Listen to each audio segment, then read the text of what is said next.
Hi అండి, welcome to అర్నా vlogs. ఈ రోజు మా యానివర్సరీ అలాగే హరీష్ ని ఫస్ట్ డే ఎల్కేజీకి అయితే పంపిస్తున్నానండి స్కూల్ కి.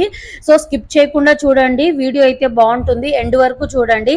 ఎవరైనా మన ఛానల్ ని కొత్తగా చూస్తున్నట్లయితే సబ్స్క్రైబ్ చేసుకొని చూడండి, వీడియో బాగుంటుంది.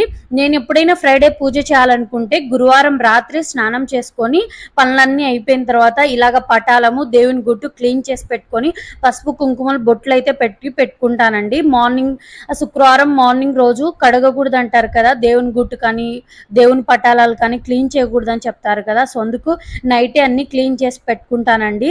అలాగే దీపారాధనలు కూడా నైటే క్లీన్ చేసి పెట్టుకుంటాను. మార్నింగ్కి నాకు ఈజీగా ఉంటుంది అనేసి నైటే కడిగి పెట్టుకుంటాను. దీపారాధనలు అయితే దేవుని పటాలు అయితే మస్ట్ అండ్ షుడ్ నేను గురువారం నైటే కడిగి పెట్టుకుంటానండి. అలాగే అంట్లు కూడా నైటే కడిగి పెట్టుకుంటా. మార్నింగ్ లేసి కసు ఉడ్చి బండలు దుడిచేసి సో బీట్రూట్ చపాతీ అయితే చేద్దామని చేసేసానండి. తర్వాత కొంచెం వంకాయలు కట్ చేసి ఇస్తే మా చెల్లి కర్రీ చేసేస్తుంది ఇక్కడ. సో తర్వాత నేను వెళ్ళి మా పిల్లల్ని లేపుతున్నా. ఎంత మొద్దు నిద్రలో పడుకున్నారో, ఎంత క్యూట్ గా ఉన్నాడు మా చిన్నోడు. సో వాళ్ళని లేపి బ్రష్ చేయరా అని ఎంతసేపు బంగపోయినా బ్రష్ చేయలేదు. సో తర్వాత నేను స్నానం చేసి వచ్చి దేవునికి ప్రసాదం అయితే చేస్తున్నానండి, సేమ్యాల పాయసం. నేను సేమ్యాల పాయసంలో షుగర్ అయితే వాడను, ఎప్పుడు జాగరి అది బెల్లం అయితే వాడతానండి. సో బెల్లం వేసి చేసేసాను, పాలేసి సేమ్యాల పాయసం. సో దేవునికి ప్రసాదంగా పెట్టేసి పూజ అయితే కంప్లీట్ చేసుకొని మా యానివర్సరీ కదా, 5th యానివర్సరీ అండి మాది.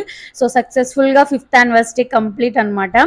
సో మా ఆయన ఆశీర్వాదం తీసుకొని ఇంకా పిల్లల్ని బుజ్జగిస్తున్నాను ఇక్కడ. వాళ్ళు లేచిన తర్వాత నేను వాళ్ళని ప్యాంపరింగ్ చేయాలి, లేదంటే ఆ డే మొత్తం నన్ను విసిగిస్తూ ఉంటారు.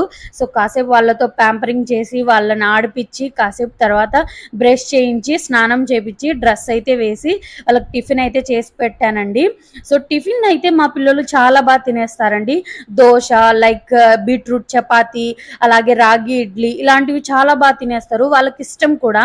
సో టిఫిన్ చేసిన తర్వాత సాక్సులు బూట్లు వేసి రెడీ చేస్తున్నాను ఇక్కడ. హరీష్ అయితే ఫస్ట్ డే స్కూల్కి వెళ్ళి చాలా ఏడ్చాడండి. వెళ్ళడం అయితే హ్యాపీగా వెళ్ళిపోయాడు, కానీ ఆ తర్వాత స్టార్ట్ చేశాడు చూడండి, మామూలుగా లేదు.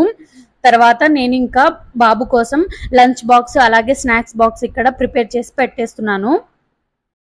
ఇక్కడ వర్షాకాలం స్టార్ట్ అయిపోయిందండి కేరళలో, డైలీ వర్షం పడుతుంది. సో అందుకు హరీష్కి కొంచెం వామ్ వాటర్ వేసి పెడుతుంటాను అనమాట. కొంచెం గోరువెచ్చగా వాటర్ ఉంటే వాడు తాగడానికి కూడా ఈజీగా ఉంటుంది. క్లైమేట్లో కోల్డ్ అలాంటివి, కాఫ్ అలాంటివి రాకుండా ఉంటాయి అనేసి సో వాడికి కొంచెం హాట్ వాటర్ బాటిల్ పెట్టేసి ఇంకా స్టార్ట్ అయిపోయామండి. హరీష్ స్కూల్ అయితే మా ఇంటి దగ్గర ఉన్న టెంపుల్ పక్కనే ఉంటుంది, కొంచెం దగ్గరలో. హరీష్ని అయితే స్కూల్లో వెయిట్ చేసి నేను మా ఆయన టెంపుల్కి అయితే వెళ్ళామండి. సో నాకు చాలా మెమొరబుల్ అనమాట ఈ డే, ఎందుకంటే హరీష్ వెళ్ళడం బాగా వెళ్ళాడు స్కూల్కి, కానీ చాలా ఏడ్ చేశాడండి. సో తర్వాత కాసేపు అక్కడ ఉండి వచ్చేసి ఇంకా టెంపుల్కి వెళ్ళొచ్చాము. 5th యానివర్సరీ కదా, సో టెంపుల్కి వెళ్దామనేసి పిల్లలతో వెళ్దాం అనుకున్నా. పిల్లలకి స్కూల్ టైమింగ్ అనమాట 9 అట్లా 9:15కే ఉంది. సో అందుకు తీసుకెళ్ళలేదు, నేను మా ఆయన వెళ్ళి వచ్చేసాము. ఈ వీడియో మీకు ఎలా అనిపించిందో కామెంట్ చేయండి, నచ్చితే లైక్ చేయండి, సబ్స్క్రైబ్ చేయండి. షార్ట్ లో మా కేక్ కటింగ్ వీడియోస్ పెడతాను చూడండి. అలాగే మా ఆయనకి సర్ప్రైజ్ గిఫ్ట్ ఇచ్చాను, అది కూడా చూడండి. మీకు ఎలా అనిపించిందో కామెంట్ చేయండి, నచ్చితే లైక్ చేయండి, సబ్స్క్రైబ్ చేసుకోండి. By to all.